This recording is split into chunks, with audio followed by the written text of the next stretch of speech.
नमस्कार, आप सभी दर्शकों का बहुत बहुत स्वागत। आप देख रहे हैं जस्ट टीवी। मैं हूं नेहा शुक्ला। स्ट्रेट टॉक लेकर एक बार फिर से आप सभी के सामने हाजिर हूं। आइए शुरू करते हैं आज की अपनी सीधी बात स्ट्रेट टॉक। जम्मू कश्मीर, जहां पर भारत की सरकार का दावा था कि शांति के साथ साथ स्थिरता और विकास की एक नई कहानी लिखी जा रही है। पहलगाम आतंकी हमले के बाद से जम्मू कश्मीर की शांति के साथ साथ सुरक्षा हालात पर भी अब एक नए सवाल, नई चिंताएं सामने आ रही हैं। आतंकवाद को लेकर नई चिंताएं सामने आ चुकी हैं। हालांकि सभी राजनीतिक दल, चाहे वो क्षेत्रीय राजनीतिक दल हों या फिर राष्ट्रीय राजनीतिक दल, सब ने एक सुर में जो है पाकिस्तान के साथ बातचीत न करने के रास्ते पर चलने का संकल्प लिया है। लेकिन क्या यही रास्ता जो है आतंकवाद का पूरी तरह से खात्मा कर देगा, या फिर जम्मू कश्मीर जो क्षेत्र है यहाँ पर शांति और स्थिरता और सुरक्षित वातावरण का यहाँ पर इसको इस्टेब्लिश किया जा सकेगा, सुनिश्चित किया जा सकेगा? कुछ सवाल हैं, इसीलिए हमारे स्ट्रेट टॉक के दर्शकों के सामने इन सवालों को रखना चाहेंगे। उसके बाद आज के हमारे जो मेहमान हैं उनके ज़रिए जम्मू कश्मीर की इस नई स्थिति को समझने की कोशिश करेंगे। पहलगाम आतंकी हमले ने शांति स्थिरता पर एक बड़ा प्रहार किया है। यह आतंकवाद का इतना बड़ा प्रहार है कि दो देश, भारत और पाकिस्तान, जो लंबे समय से युद्ध और संघर्षों में उलझते रहे हैं, एक बार फिर से जम्मू कश्मीर की धरती जो है इन दोनों देशों के बीच सुलगते उलझते रिश्तों का जो है क्षेत्र बन रही है। आतंकवाद के खिलाफ निर्णायक युद्ध की जो मांग है सिर्फ जम्मू कश्मीर से ही नहीं बल्कि पूरे भारत से निकलकर सामने आई है। हालांकि भारत ने आतंकी ठिकानों को निशाना भी बनाया, लेकिन इस मांग की प्रबलता जो है इसमें किसी किस्म की कोई कमी नहीं देखी जा रही है। मुस्लिम बहुल क्षेत्र आतंकवाद को धर्म से जोड़ने को कैसे देखता है, इस वजह से समझना बहुत ज़रूरी हो जाता है। क्या राजनीतिक सामाजिक स्तर पर संगठित प्रयास ये किए जा रहे हैं जिसकी मदद से क्षेत्र में भारत सरकार का जो लक्ष्य है ज़ीरो टॉलरेंस आतंकवाद के खिलाफ, उसको साधा जा सकता है? और क्या ये वाकई में प्रयास हो रहे हैं धरातल पर? पाकिस्तान के साथ संवाद को जम्मू कश्मीर की जनता कैसे देखती है? और सबसे बड़ी बात कि भारत सरकार की सुरक्षा स्थिति को क्षेत्रीय जनता कैसे देखती है? क्योंकि सबसे बड़ा प्रहार, सबसे बड़े रोजगार के साधन पर्यटन पर इस आतंकवादी हमले ने किया है। उसके बाद से यहाँ पर पर्यटन संबंधी चिंताएं और कहीं ना कहीं सुरक्षा संबंधी चिंताएं भी बार बार जम्मू कश्मीर के निवासियों के साथ साथ पूरे भारत के निवासियों को भी ये चिंता सता रही है। हमारे साथ अजय शुक्ला वरिष्ठ पत्रकार जुड़ चुके हैं, जो कि पहलगाम आतंकी हमले के बाद वहां पर खुद गए। उन्होंने पूरे हालात का मुआयना किया है, तमाम जो डिग्निटरीज हैं, जो स्टेक होल्डर्स हैं, उनसे मुलाकात भी की है। बहुत बहुत स्वागत करती हूँ मैं सर आपका स्ट्रेट टॉक के मंच पर।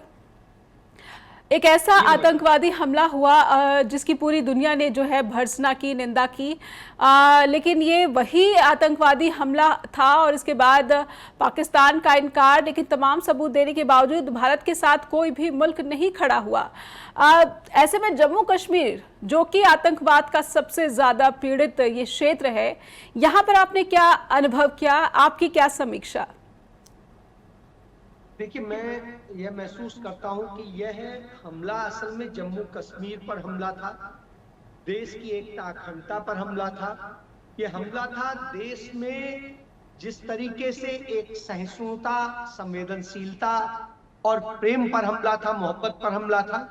यह हमला था इस देश की बढ़ती हुई इकोनॉमी पे, इस देश की तमाम सारी उन व्यवस्थाओं पे, और यह हमला था कि असल में जम्मू कश्मीर को अशांत करने के लिए। तो यह हमला जो है पूरी तरीके से देश के लिए एक घातक हमला था। सिर्फ ये 26-28 लोग नहीं मरे, वो बॉर्डर पे जो सैकड़ों लोग मरे हैं, जो लगातार 22 तारीख से ही यदि देखें सेलिंग रुकी नहीं है, और लगातार उसका नतीजा ये हुआ कि हमारे तमाम घर तबाह हो गए हैं, तमाम लोगों की दुकानें, मकान सब बर्बाद हो गए हैं, वहां बुरी स्थिति है। इसके बाद यदि हम देखें, उनके लिए कोई सरकारी व्यवस्था नहीं हुई। टाइम पर वो लोग बहुत बुरी स्थिति में जी रहे थे जिस समय मैं वहां पहुंचा। उसके बाद जो पहलगाम में स्थिति थी और दूसरी जगह वहां के लोकल लोग रो रहे थे वर्चुअली रो रहे थे। उन्हें बड़ी उम्मीद थी कि अब बड़े सालों बाद में पर्यटन अब खुल रहा है, तो शायद अब जो इतने साल से वो दंश झेल रहे थे, जब से अनुच्छेद 370 की कुछ क्लॉजेस खत्म की गई, जी उसके बाद में उन्हें लग रहा था कि अब शायद कुछ नई चीजें आएंगी, नया होगा। लेकिन नया में देखिए, वहां इंडस्ट्री अभी तक कोई स्थापित नहीं हुई है। जी वहां की स्थिति यह है कि जो तमाम सारे वायदे किए गए थे, इस तरह किया जाएगा, ये किया जाएगा, उन वायदों का लोग इंतजार कर रहे हैं।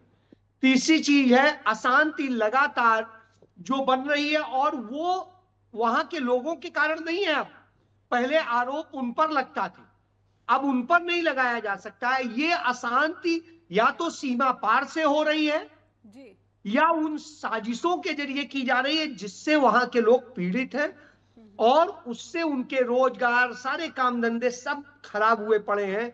लोगों को, मतलब चंद लोग ही आ रहे थे, और उतने में ही उन्हें लग रहा था कि चलिए कोई नहीं, और वो पूरा कोऑपरेट करने को तैयार। जी यह बहुत बड़ी समस्या थी।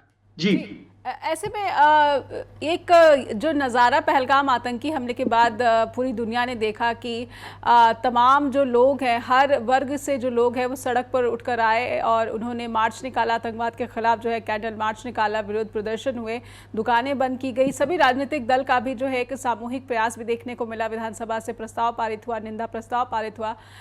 ये जो एकजुटता दिख रही है आतंकवाद के खिलाफ, क्या आतंकवाद का प्रसार करने का जो इरादा पाकिस्तान का था, ये प्रथम दृष्टया इस पूरे क्षेत्र में ये विफल कर दिया है स्थानीय निवासियों ने? और साथ ही साथ ये भी मैं जोड़ना चाहूँगी कि क्या ये भी एक मौका हो गया वहाँ के निवासियों के लिए कि उन्होंने अपनी एकजुटता को और ज़्यादा जो है तरजीह दे दी है?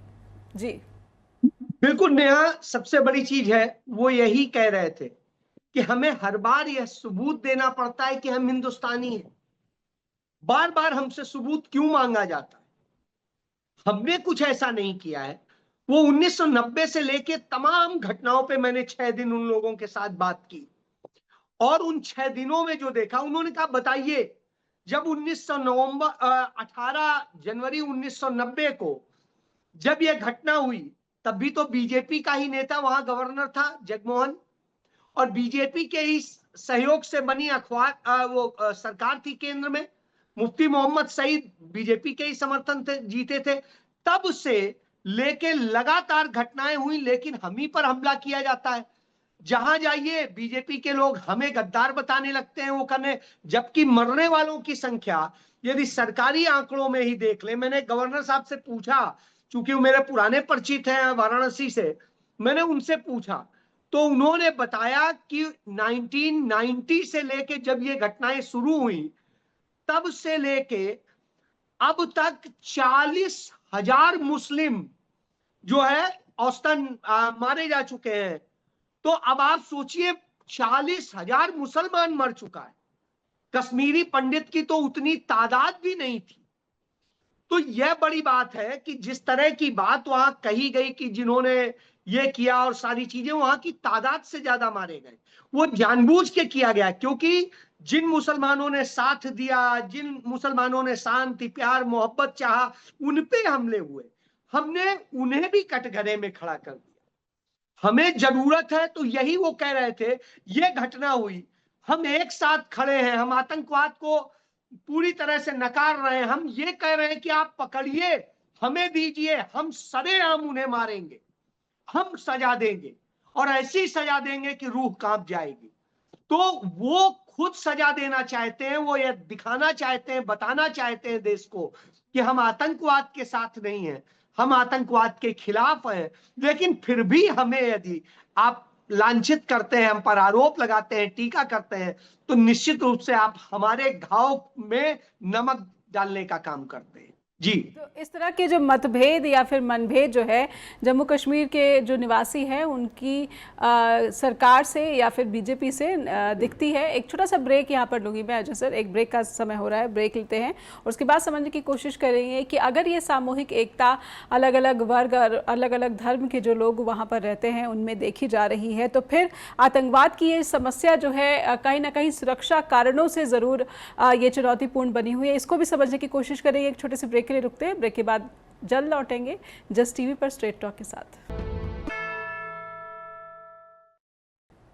फिर से स्वागत है आपका। आप देख रहे हैं स्ट्रेट टॉक। हमारे साथ अजय शुक्ला लगातार बने हुए हैं, जो हाल ही में पहलगाम और जम्मू कश्मीर की यात्रा कर लौटे। खास करके आतंकी हमले के बाद से उन्होंने वहां पर पूरे हालात का मुआयना किया है और उनकी नज़र से हम पहलगाम और साथ साथ पूरे जम्मू कश्मीर में सुरक्षा की स्थिति कैसी है, शांति की स्थिति कैसी है और नागरिकों के बीच आतंकवाद को लेकर किस तरह का डर है या फिर अपने रोजगार को लेकर किसी किस्म की चिंता। अजय सर, सुरक्षा कारणों पर मैं ज़रूर समझना चाहती हूँ कि क्या वहाँ पर जो नागरिक हैं वो अपनी सुरक्षा स्थिति को लेकर चिंतित दिखे, खास करके आतंकी हमले के बाद से? नहीं, मुझे लगता है, देखिए, एक चीज तो मैं बड़ी ईमानदारी से स्वीकार करूंगा कि सुरक्षा को लेके बहुत सवाल सामान्य तौर पे नहीं, गलती कहाँ हुई है मैं वो बताता हूँ। क्योंकि सामान्यतः पूरे कश्मीर क्षेत्र में तो मैं पूरा चूंकि घूमा, तो कश्मीर में जहां जहां रिक्वायर्ड है कि यहाँ सुरक्षा होनी चाहिए, हर जगह लगभग है। कहीं चौकियां हैं, कहीं दूसरी चीजें हैं, कहीं पोस्ट दूसरे तरह की पोस्ट बनी हुई है, कहीं कानवाई लगी हुई है, तो इस तरह से है।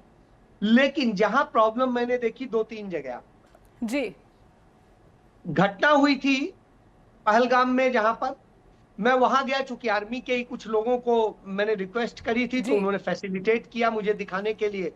मैं समझता हूं नेहा कि सुरक्षा को लेके सामान्य तौर पे मैं नहीं महसूस करता हूं कि कश्मीर में कहीं पर भी कोई ऐसी है कि बहुत बड़ी कोई कमी दिखाई दे।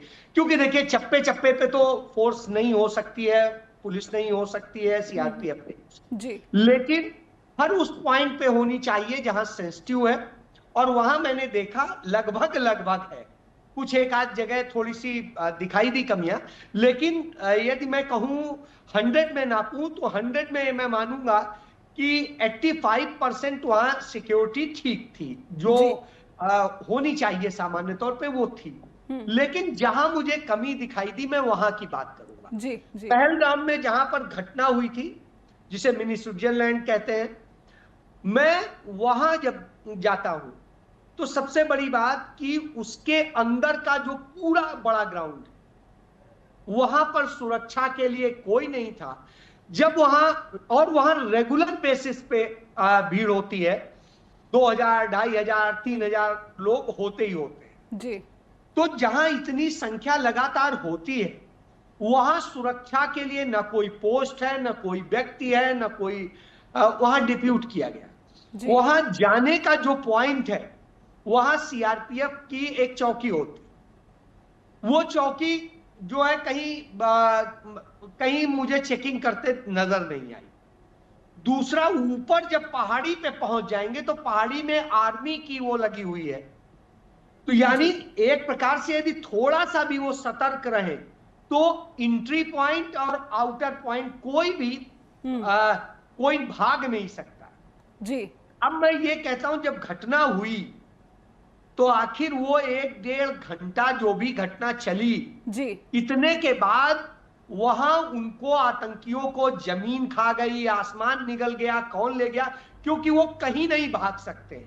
ऊपर आर्मी है, हमारे पास ड्रोन थे, हमारे पास दूसरे और इक्विपमेंट थे, यदि कहीं कोई छिपेगा, कहीं कुछ होगा, निकलने का जो रास्ता है वहां पर भी थे। तो साहब फिर चले कहां गए? सबसे बड़ा सवाल ये उठता है उस जगह को लेकर। जी, वो आज भी मेरे लिए पहेली है। और जो मेरे सोर्सेस थे, मैं उनका नाम नहीं ले रहा हूं, जी, जो सोर्सेस मुझे वहां ले गए, उन्होंने बताया, वो कहे मेरे लिए भी ये बहुत बड़ी चीज है कि वो चले कहां गए, जी, क्योंकि जा कहां सकते, जी। तो ये अपने आप में पहेली है, इसलिए अब इसको सरकार बताए कि वो कहां चले, क्योंकि उसकी जांच में जब वो ये तक बता दे रही है कि 3 पाकिस्तानी थे, 2 ये थे और ये था, तो फिर साहब वो गए कहाँ, कहाँ क्या है, वो सब कोई नहीं बता रहा। तो जी पहली बात यहां आके अटक जाती है कि आखिर इसके पीछे क्या साजिश है, क्या कारण है, क्या स्थिति है, यह साफ नहीं हुआ। ये वैसे ही है, मैं वहां से लौटते में पुलवामा होते हुए आया, जी तो पुलवामा में जहां घटना हुई थी वहां पर मैंने पूरा देखा और वहां के आसपास के लोगों से बात की।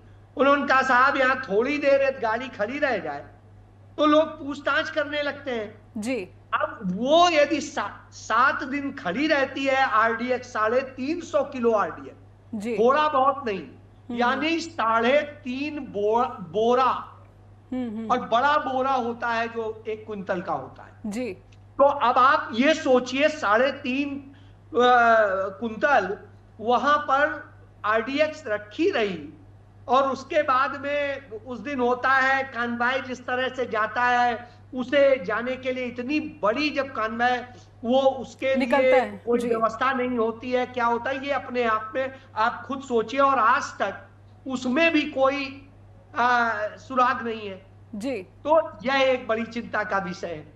जी बहरहाल मैं अब इस पे नहीं जाऊंगा, मैं इस बिल- पे जाऊंगा। दूसरा एक स्पॉट है सोनमर्ग। जी सोनमर्ग की जब आप घाटी में जाते हैं, इंटर करते हैं, सड़क पर तो सुरक्षा है, जैसे ही आप घोड़े से चढ़ के आगे बढ़ते हैं, कहीं कोई एक सिंगल चेक नहीं, एक पुलिस नहीं, एक मिलिट्री नहीं, एक सीआरपीएफ नहीं, कुछ नहीं। जी उतनी बड़ी घाटी में कुछ नहीं है, और वहां भी 2-2.5 हजार लोग होते हैं।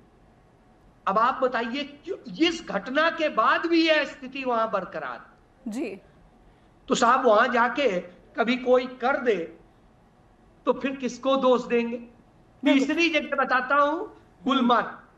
गुलमर्ग में जब आप एंट्री करते हैं तो एंट्री के पॉइंट पे वहां फोर्स है। जी आखिरी में जब जाएंगे तो उधर पर 2 जगह मिलिट्री के कैंप है। उन कैंप को छोड़ दें तो पूरे जंगल में आप घूमते रहिए, इधर उधर उधर, कहीं कोई आपको नहीं दिखता है। साहब यदि कोई काम इस तरह की घटना करके असलहा वहीं छोड़ के और भाग लेगा और मिल जाएगा, तो साहब आप नहीं बता पाएंगे किसने किया, कौन किया, क्या है। इसके बाद भी आप नहीं चेत रहे जी तो आप ये सोचिए, मैं ये बता रहा हूं कि घटना के 8 दिन बाद भी यदि उस जगह आप ये नहीं चेते तो ये चिंताजनक है। इसका मतलब है आपको खुद ही फिक्र नहीं है, पहली बात। जी तो ये सुरक्षा को लेके ये चूक कई पॉइंट पे नजर आई। आप सिर्फ उन जगह होते हैं जहां आराम से जा सकें, सड़क है, दूसरी चीजें हैं, सब है, जी लेकिन उन पॉइंट्स पे आप जा ही नहीं रहे जहां पर टूरिस्ट जाता है, जहां एंजॉय करता है, जहां मस्ती करता है, वहां आप उसे निगरानी नहीं कर रहे हैं, और वही घटनाओं की संभावनाएं सबसे ज्यादा है। जी बिल्कुल एक गंभीर बात आपने ज़रूर हमारे दर्शकों के सामने लाई है कि आतंकवादी हमला 22 अप्रैल को तो हुआ, लेकिन उसके एक हफ्ते बाद आप फिर से उस जगह पर गए तो वहाँ पर सुरक्षा की स्थिति दोबारा से जो है उसकी कमी का आपने अनुभव किया। एक छोटे से ब्रेक का इशारा हो रहा है, इसलिए एक ब्रेक के लिए रुकेंगे, लेकिन सवाल ये लगातार ज़रूर परेशान कर रहा है कि सुरक्षा की चूक की वजह मानी गई आतंकवादी हमला अंजाम दिया गया। कथित रूप से जो आतंकवादी थे वो टीआरएफ के आतंकवादी थे, और खुद इसे लेकर भारत सरकार ने अब यूएनएससी में जो है ये मामला टीआरएफ के अगेंस्ट ले जाने का प्लान किया है, तैयारी की है। तो कहीं ना कहीं ये जो सुरक्षा की बड़ी चूक थी उसको आगे क्यों नहीं सुनिश्चित किया गया, ये अपने आप में बड़ा सवाल है। एक छोटा सा ब्रेक लेंगे, ब्रेक के बाद लौटते हैं। तो जम्मू कश्मीर, क्या यहाँ पर शांति फिर से स्थापित हो पाएगी, क्या सुरक्षा फिर से सुनिश्चित की जा पाएगी? क्योंकि लगातार सुरक्षा में चूक और इस चूक के प्रति जो गंभीर प्रयास हैं होने चाहिए थे वो भी अब नदारद दिख रहे हैं। अजय शुक्ला जो कि पहलगाम आतंकी हमले के बाद वहाँ पर पहुँचे थे, उन्होंने अलग अलग लोगों से, समुदाय के लोगों से बातचीत की थी। अजय सर, आतंकवाद के बारे में कहा जाता है कि अगर कश्मीर के लोग एकजुट हो जाएं तो इसका मिलकर जो है मुंह तोड़ जवाब दिया जा सकता है, लेकिन जब आतंकवाद को किसी धर्म विशेष से जोड़कर देखा जाने लगता है तब मैं समझना चाहती हूं कि क्या जम्मू कश्मीर के जो निवासी हैं उन्हें ये परेशान करता है, ये सवाल परेशान करता है जब भारत के अन्य हिस्सों से इस तरह की बातें सामने आती हैं कि आतंकवाद का जो धर्म है वो इस्लाम है। जी देखिए नेहा, मैं इसको शुरू करूं उसके पहले एक लाइन जोड़ दूं। वहां पर जो सुरक्षा के लिए हमारी इतनी भारी भरकम फोर्स दी गई, मैं आपको एक उदाहरण देता हूं। जी वहां के एलजी के लिए, जो एलजी जब निकल रहे थे, जी तो आप ये समझ लीजिए कम से कम उनके साथ में 150 गाड़ियां थी सुरक्षा। अब आप यदि अपने छोटे से राज्य में यदि मूवमेंट कर रहे हैं और 150 गाड़ियां आपकी सुरक्षा में चल रही हैं, तो साहब असली सुरक्षा जिसके लिए होनी चाहिए वहां तो है। 150 गाड़ियां मायने रखती हैं जी और उतनी सुरक्षा लेके सिर्फ एलजी चल रहा। बाकी लीडर्स आते हैं, तमाम जो दिल्ली से लीडर्स आते हैं, उनकी सुरक्षा में और सब में इतनी भारी व्यवस्था होती है, कुछ कहना नहीं। जी लेकिन आप उन आम लोगों की सुरक्षा को छोड़ देते हैं, ये एक चिंता का वहां विषय है। अब मैं आता हूं मूल बात। जी जी आप देखिए, सरकार ने जो हमारी घटना के दूसरे ही दिन घोषित किया कि जो 5 आतंकियों के नाम बताए, उनमें सुलेमान शाह, अबू तलहा और आसिफ फौजी, उसके अलावा अनंतनाग जिले के बिजबेहरा के रहने वाले आदिल गुरी और वो बिजबेहरा। जी तो अब आप ये सोचिए, जहां घटना हुई वहां के आसपास का कोई व्यक्ति नहीं था, यानी स्थानीय व्यक्ति उस क्राइम में इन्वॉल्व नहीं था। जी और जिन 2 लोगों के स्थानीय के नाम आए, वो पिछले 5 साल से उनके परिवार उनको तलाश रहे हैं, वो हैं कहां। जी वो अपने परिवार से नहीं मिले हैं, परिवार ने एफआईआर करा रखी है। बावजूद इसके सरकार की तरफ से एक्शन उनके उस परिवार के खिलाफ होती है जो अपने उन बच्चों के उससे परेशान थे और उनके लिए बार बार कह रहे थे कि ऐसे बच्चे तो मर जाने चाहिए, जी आप उनके घर गिरा देते। तो साहब इसमें थोड़ा सा ये जरूर है कि यह दुख पैदा करता है कि जब आपके साथ कोई खड़ा हो रहा है जी कि हमारे परिवार का है, हम भी फांसी देने के पक्षधर हैं, उसे मार देने के पक्षधर, तब आप हमारे ही घर गिराने लगे तो उचित नहीं। मुझे लगता है ये विश्वास तोड़ता है यही चीज। अब मैं आता हूं धर्म की बात पे। जी पाकिस्तान जब बना था तो धर्म के आधार पे बना था। भारत सबको जोड़ के बना था, जी इसीलिए हम सेकुलर। अब क्या है, पाकिस्तान की सदैव से मंशा रही कि वो धर्म के नाम पे रहा तो आज बर्बाद है हर क्षेत्र में। जी लेकिन भारत सेकुलर चला तो आज आगे बढ़ते हुए दुनिया के एक बड़े देशों में पहुंच गया है, स्टेट्स में पहुंच गया है। जब यह स्थिति हो तो सबसे अच्छी चीज क्या है भारत को बर्बाद करने के लिए? उसके लिए आप यहां धर्म के नाम पे लड़ाते रहिए। कभी हिंदू मुस्लिम लड़ाइए, कभी हिंदू सिख लड़ाइए, कभी हिंदू ईसाई लड़ाइए, कभी हिंदू बौद्ध लड़ाइए, कभी हिंदू से जैन लड़ाइए, कोई लड़। तो ये लड़ाई जितनी ज्यादा बढ़ती है, कुछ राजनीतिक दलों को इसका लाभ होता है, लेकिन इस देश की अर्थव्यवस्था हो, इस देश की अमन चैन हो, इस देश में दूसरी और चीज हो, प्रोग्रेस हो, सब रुकती है और लोग असुरक्षित होते हैं। यही हो रहा है। यह पाकिस्तान की हम मंशा पूरी करते हैं जब यह स्थितियां होती। तो हमें लगता है कि भारत के लोगों को यह बात समझनी चाहिए, और यह बात मैं भी नहीं, भारत के विदेश सचिव ने अपनी प्रेस वार्ता में कही कि 2 मकसद थे पाकिस्तान के। एक, वहां की इकोनॉमी टूरिज्म को खत्म करना, जिससे जब बेरोजगार बेकार होगा, आदमी परेशान होगा तो गलत रास्ते अख्तियार करेगा।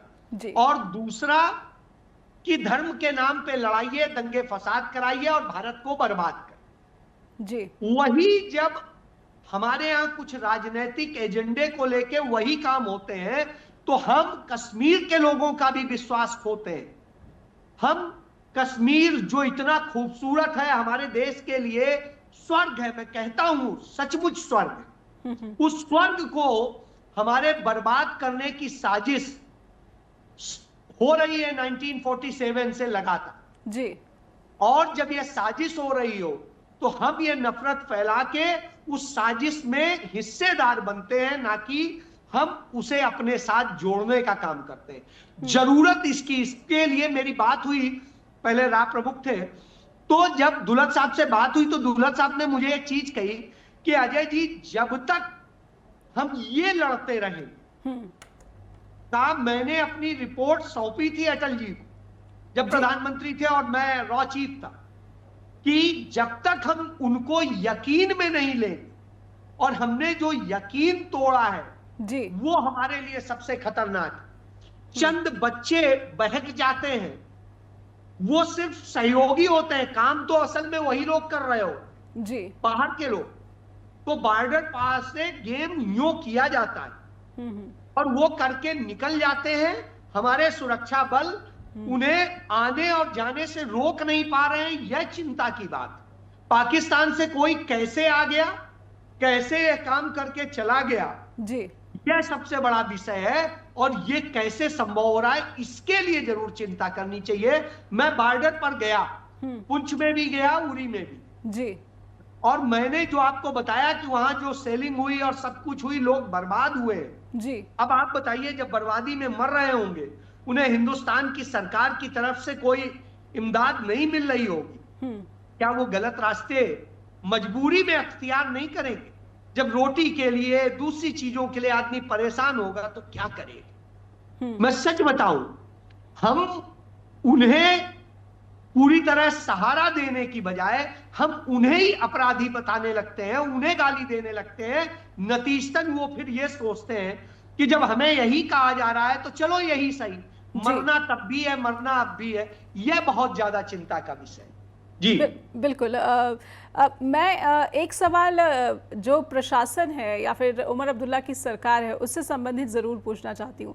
आतंकवाद से प्रभावित ये क्षेत्र लंबे समय से रहा है, लेकिन अब खास करके जब ये केंद्र शासित प्रदेश बन गया है, क्षेत्र बन गया है, तो इसके खिलाफ जो लड़ाई है, इसमें किसी तरह की आप चुनौती देख रहे हैं या फिर इस स्थिति में कोई परिवर्तन आप नहीं देख पा रहे हैं? क्योंकि उमर अब्दुल्ला तो माफ़ी मांगते हैं, लेकिन सुरक्षा व्यवस्था जो है सबको पता है कि गृह मंत्रालय के अधीन है।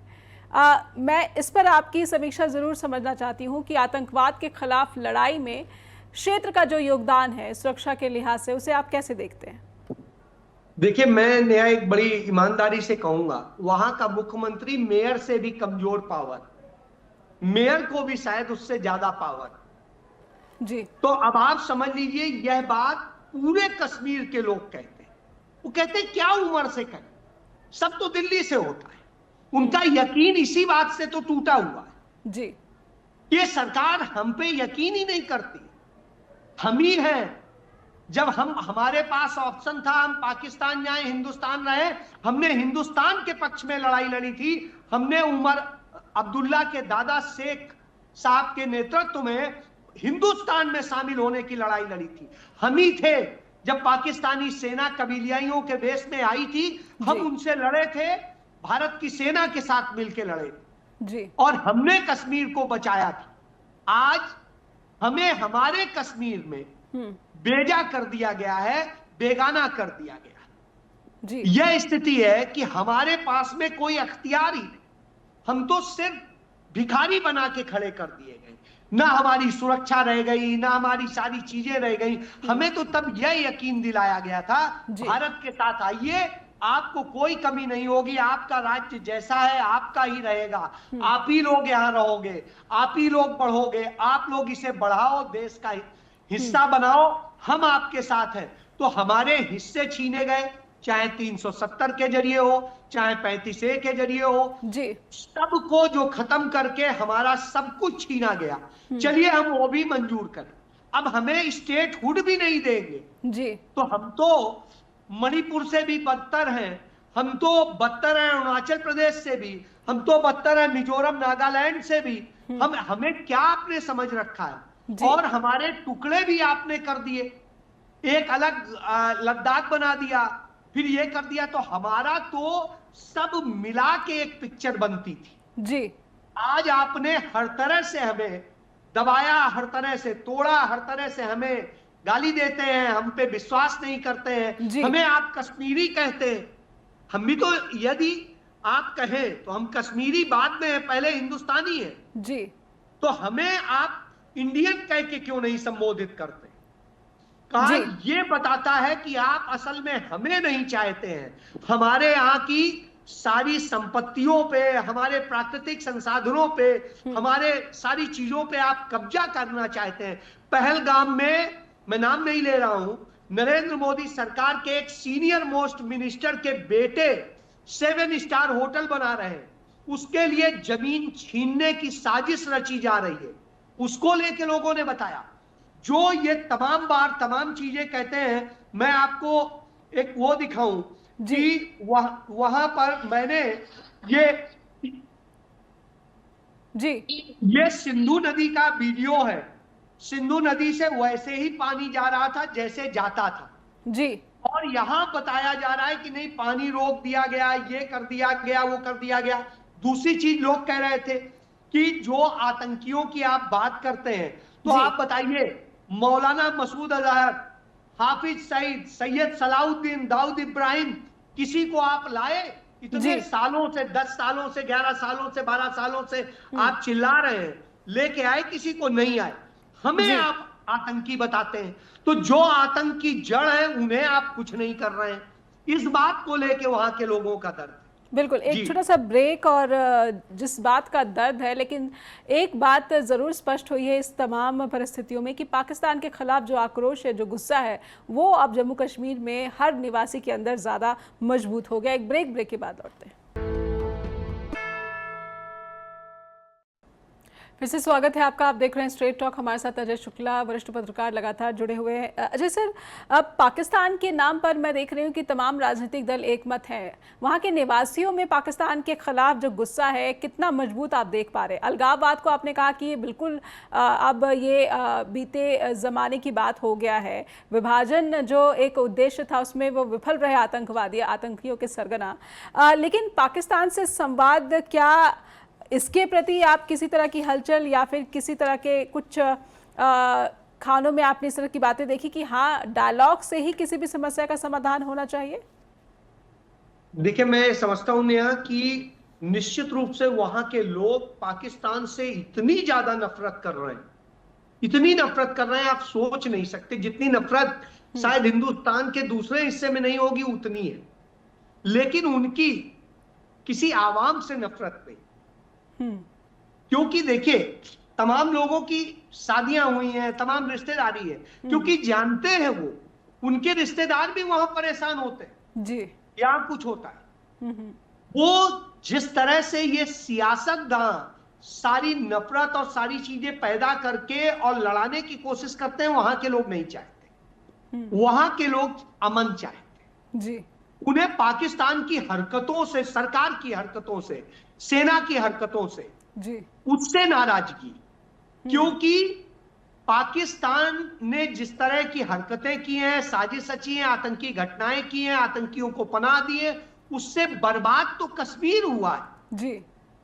कश्मीरी यही कहता है कि हमारी कश्मीरियत क्या है, मोहब्बत का नाम कश्मीरियत, सूफी जो है हमारा कल्चर जी। और हम तो, हमारे यदि पुराने पहनावे देख लीजिएगा, कश्मीरी पंडितों के पहनावे और कश्मीरी मुसलमानों के पहनावे एक से हो।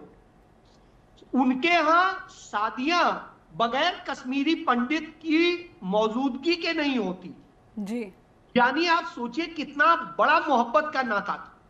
लेकिन इस नफरत ने जो 90 का दशक था उसने सब बर्बाद किया, उसके पहले नहीं था जी। 1989 के पहले यह स्थिति नहीं थी जी। ये 1989 के लास्ट से शुरू हुई, जो सितंबर से, वो लगातार बढ़ते बढ़ते इस सिचुएशन तक ले आए जी। तो सबसे बड़ी बात यह है कि वहां आग जिन्होंने भी लगाई है उसको लेके लोगों का दर्द है, और उसके लिए पाकिस्तान को वो दोषी मानते हैं, भारत सरकार के उन नीतियों को दोषी मानते हैं जो नफरत फैलाती है, जो उन्हें ही कटघरे में खड़ा करती है। उनका मानना है कि हमारे कश्मीर का मतलब, जब भारत सरकार कहती है पीओके मतलब भारत का ही असली कश्मीर है, उन्होंने कब्जा कर रखा है, तो साहब हमारे तो नाते रिश्तेदार हैं आपस में जी। आप उन आवाम को मत कटघरे में खड़ा कीजिए, आप फिरका परस्तों को मारिए, हम साथ खड़े हैं, हम आपका साथ दें।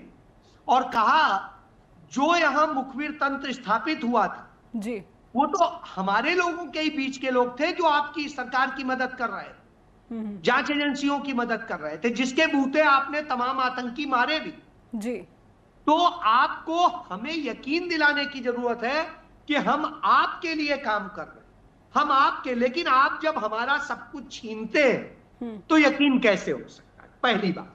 जी, दूसरी बात, सबका मानना है कि देखिए लड़ाई से कोई हल नहीं निकलता है, हमारे भी लोग मारे जा रहे हैं जितने सीमा में हैं, अंदर घुस के भी वो मारते हैं जी, और भाग जाते हैं।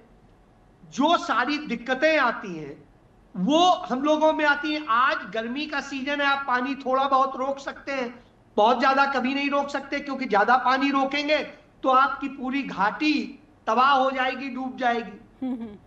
तो और बारिश के दिनों में यदि पाकिस्तान रोकना शुरू कर दे, वहां वो भी बांध बना दे, तो आपके लिए क्या होगा? कश्मीर डूबेगा, दोनों तरफ से कश्मीर मारा जाएगा। जी, तो ऐसी स्थिति में इनके समाधान टेबल पर होने चाहिए और इतने कड़े ढंग से होने चाहिए, इतना बड़ा दबाव बनना चाहिए कि पाकिस्तान हमारे यहां इंटर ना कर पाए। हम रोज रोज ये डायलॉग दें कि पीओके हमारा है, पीओके हमारा है, इसकी बजाय हम ये रास्ता निकाले कि पीओके और इस कश्मीर के, इंडिया का जो कश्मीर है जिसे पाकिस्तानी इंडिया ऑक्युपाइड कश्मीर कहते हैं, जी, तो कहते हैं हमारा कश्मीर और वो कश्मीर दोनों मिला के एक कश्मीर। तो हम ये विश्वास बहाल करें कि इन दो जगह मूवमेंट निगरानी में, फिर उनका कहना निगरानी में एक दूसरे के साथ, जी, क्योंकि जब हमारा ही है दोनों का तो यह विश्वास बहाल हो, पाकिस्तानियों को यहां एंट्री ना दी जाए, ना उस कश्मीर में ना इस कश्मीर, जी, वो दूर रहे। तो उनका ये मानना है इससे दोनों का भला होगा, दोनों का पैसा भी बचेगा, दोनों जगह बिजनेस होगा। हमारे यहां से भी, यहां से जब टूरिस्ट आएगा तो यहां से लेके वहां तक घूम के आएगा। जैसे हम नेपाल में कोई वीजा थोड़ी ना देते, जी, जी, श्रीलंका में हम अराइवल वीजा है, तो उसी तरह का अराइवल वीजा करें कि हाँ साहब वहीं पे हो, यदि आप कश्मीरी हैं तो तुरंत आप जाइए, होके आ जाइए। जी, तो इससे क्या हो, यदि टूरिस्ट का जिसका लाइसेंस दे सरकार कि ये टूरिस्ट है तो वो तुरंत जाए, वहां पर भी घूम के आ जाए, तो दोनों का भला हो। जी, और ऐसे हमें ज्यादा बड़ा स्पॉट मिलेगा, ज्यादा फायदा होगा। जो दुनिया में पैसा जाता है वो हमारे यहां आएगा, उससे सबका अच्छा हो। जी, तो इस पे विचार करने, इस पर काम करने की बजाय हम यदि सिर्फ लड़ेंगे तो किसी का कोई नतीजा नहीं निकलेगा, बर्बादी दोनों तरफ होगी। दोनों तरफ असलहे हैं, कहीं कम है, कहीं ज्यादा है, कहीं मिलिट्री कम है, कहीं ज्यादा है, लेकिन मरने वाले तो आम लोग होते हैं या सैनिक होते हैं। बिल्कुल। इसलिए मेरा अगला सवाल जो है वो यही है कि जब भारत ने आतंकवादी ठिकानों को निशाना बनाया, उसके बाद जवाबी कार्रवाई में पाकिस्तान ने जिस तरीके से हमारे रिहायशी इलाकों पर हमला किया, इसमें बहुत सारी जो है निर्दोष मौतें हुई हैं। सुरक्षा व्यवस्था क्या इंश्योर करानी चाहिए? जैसे कि उमर अब्दुल्ला लगातार उन प्रभावित इलाकों का दौरा कर रहे हैं और वो एक ही स्टेटमेंट दे रहे हैं कि हमें अपने सीमावर्ती इलाकों में जो नागरिक है उनकी सुरक्षा और ज़्यादा मजबूत करनी होगी। ये प्लान जो है क्या इनएक्टिव होता हुआ अब आप देख पा रहे हैं कि ये अब बिल्कुल सही वक्त है जब एक बड़ा फैसला लिया जाना चाहिए? नेहा, मैं अभी 2 दिन पहले पाकिस्तान के चैनल पे एक डिबेट पे था जी, और उस डिबेट के दौरान उनके भी यही आरोप थे कि हिंदुस्तान की सेना सेलिंग कर रही है जिसके कारण हमारे भी नागरिक मर रहे हैं। जी, तो शिकायत दोनों तरफ से, मतलब इधर से भी मारे जा रहे हैं तो कश्मीरी मारे जा रहे हैं, उधर से मारे जा रहे हैं तो कश्मीरी मारे जा रहे हैं ना। यदि कश्मीर को अलग करके देखें और उधर भी पाकिस्तानी नहीं मारे जा रहे हैं, इधर भी हिंदुस्तानी नहीं मारे जा रहे, उनका ये कहना, उनका ये कहना कि आप देखिए, आपने जो कहा कि आपने अटैक किया, आतंक पे किया, आपने एक भी आतंकी तो मारा नहीं, आपने जो मारे हैं वो सिटीजन्स थे, और वो हमारे उससे जुड़े हुए थे। जो आतंकियों की लिस्ट आपने हमें दे रखी है, उस लिस्ट का कोई व्यक्ति तो मारा नहीं गया। इसका मतलब जो बच्चे आपने मारे, छोटे छोटे बच्चे हैं, महिलाएं हैं। अजय सर, जो लिस्ट, जो 100 आतंकवादी का नाम, 100 आतंकवादियों का जिक्र प्रधानमंत्री नरेंद्र मोदी के भी राष्ट्र संबोधन में था, उसके बाद उन 5 आतंकवादियों के नाम भी सामने आए थे और वो किस किस, जैश ए मोहम्मद, लश्कर ए तैयबा और हिजबुल मुजाहिदीन के आतंकवादी थे, ये भी जो जानकारी निकलकर सामने आई थी, इस पर क्या आप भरोसा नहीं कर रहे इस जानकारी पर? जी नहीं, मैं नहीं जानता हूं। देखिए, मैं इस बात को मैं नहीं जस्टिफाई कर रहा हूं। मैंने वो बात बताई जो उन्होंने बताई। उन्होंने कहा जो भारत ने हमें आतंकियों की सूची दी है, लिस्ट दी है, उस लिस्ट में ये जो नाम आज बताए जा रहे हैं आज, वो उस लिस्ट में तो नहीं है। भारत सरकार से आप पूछिए उस लिस्ट में है क्या। तो आप आज रोज रोज किसी को कहने लगे कि ये इस संगठन से है, इस संगठन से है, तो अब ऐसे तो किसी को कहिए। तो उनका कहना है कि पुरानी जो आपने हमें लिस्ट आखिरी दी है, उस लिस्ट तक में ये नाम नहीं है जो नाम मरने वाले हैं जी। उसमें कौन था? मसूद अजहर का जीजा है, उसकी बहन है, उसके बच्चे हैं, उनके दूसरे परिवार के लोग हैं। तो कहा साहब ये तो आतंकी नहीं, ये आपने पहले जो हमें लिस्ट दी उसमें कहीं आतंकी तो नहीं लिखे। तो बात उनकी भी है, उसका भी हमें जवाब देना चाहिए और उनको भी हमारा जवाब देना चाहिए जी। तो स्वाभाविक सी बात है, हमारी आर्मी ने ऐसी कोई लिस्ट नहीं दी अब तक। जो प्रेस कॉन्फ्रेंस हुई उसने कहीं ये क्लेम नहीं किया कि हमने 100 मारे।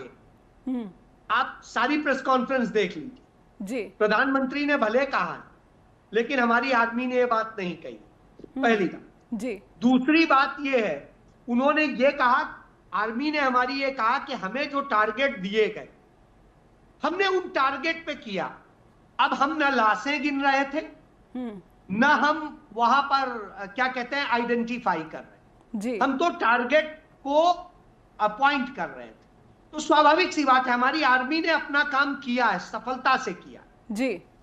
लेकिन जो हमारे यहां इंटेलिजेंस है असल में वो फेल्योर है। वहां यह बता के दिया गया था कि वहां मसूद अजहर, और मसूद अजहर नहीं था वहां जी, उसका बहन का परिवार था वहां जी। तो अब आप इससे समझ लीजिए कि वास्तव में हमारा जहां फेल्योर है वो इंटेलिजेंस फेल्योर जी। हमने जो जो ठिकाने बताए वो, मैं मीडिया रिपोर्ट्स पे यकीन इसलिए नहीं करूंगा जी, क्योंकि 2-3 पॉइंट्स जो चाहे हमारे यहां बताए गए हो, उन्होंने बताए, या हमारे यहाँ के मीडिया ने वहां बताए, वो 100% झूठ बताए। वहां पर ऐसा कुछ हुआ ही नहीं। आर्मी ने जो पॉइंट्स बताए वही हुआ जी। तो आर्मी ने कहीं इस्लामाबाद नहीं तबाह किया, आर्मी ने कहीं लाहौर तबाह नहीं किया, आर्मी ने कहीं रावलपिंडी तबाह नहीं किया। उसने कुछ सर्टेन पॉइंट्स पे जी, जहां उसे आतंकियों की सूचना दी गई इंटेलिजेंस से जी, उसने जी। बस सिर्फ वही टारगेट किया। तो यह एक सच है जी।